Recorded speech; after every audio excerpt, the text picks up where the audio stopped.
Facebook ayaa ka saaray ama dilad gareeyay 32 page akoonno kale. Facebook ayaa ka taxadaraya kana hortegaya inay dhacdo tii dhacday sanadadii lasoo dhaafay, taas oo lagu eedeeyay in ku shubashada codad aan jirin doorashadii Mareykanka ka dhacday, iyada oo loo isticmaalayo waxyaabo kala duwan oo laga helay isticmaalayaasha Facebook si dad badan loogu shubtay.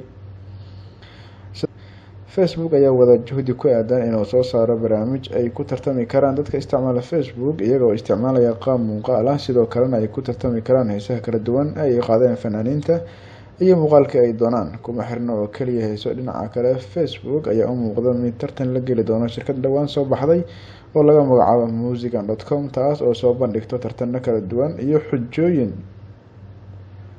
Barnaamijkan ayaa la filayaa inuu dhawaan soo bixi doono maadaama macaamiisha Facebook ay sugayaan.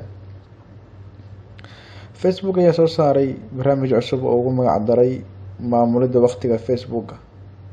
Hadda waad maamuli kartaa, waadna ogaan kartaa waqtiga kaga baxay Facebook.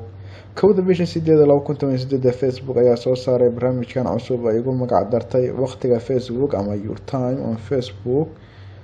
Barnaamijkan ayaa weli soo shaac bixin laguna arkin dhammaan mobilada kala duwan, laakiin inta badan US ama Mareykanka ayaa lagu arkay update-kan cusub. Sidoo kalena dhawaan meel walba oo caalamka ka mid ah waxa laga isticmaali doonaa insha Allah. Barnaamijkan ayaa loogu talagalay in dadku ogaadaan inta saac ay ku bixiyeen Facebook isticmaalkiisa maalintii, isbuucii, bishii, sanadkii, taas oo ka dhigan in awood u yeelan doontid inaad waqti xadidan u samaysan kartid isticmaalka Facebook-gaada. Shirkadda soo saarta mobilada ee Huawei ayaa la rajeynayaa inay noqoto shirkadda loogu iibsi badan yahay mobiladeeda sanadka 2019. Sababta ayaa lagu sheegay sare u kaca iibsiga mobilada shirkaddan ee suuqa, taas ayaana sabab noqon karta in booska koowaad ay kala baxdo shirkadda muddooyinka lasoo dhaafay xajisanaysay booska ee Samsung. Warbixinta lasoo saaray ee lagu sheegay in Huawei ay bilihii April, May, June ay dhoofisay 54.2 milyan oo taleefan, halka shirkadda Apple ay dhoofisay 41.3 milyan. Shirkaddan China laga leeyahay ee Huawei ayaa sare u kac weyn ku yimid iibsiga mobiladeeda sanadkan 2019, ayaana la filayaa inay booska koowaad kala baxdo shirkadda Samsung.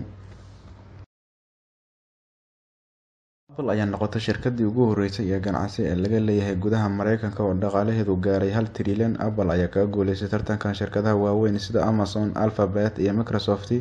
Apple ma aha shirkadda ugu dakhli badan shirkadaha caalamka, laakiin waxaan ka hadlaynaa waa gudaha dalka Mareykanka.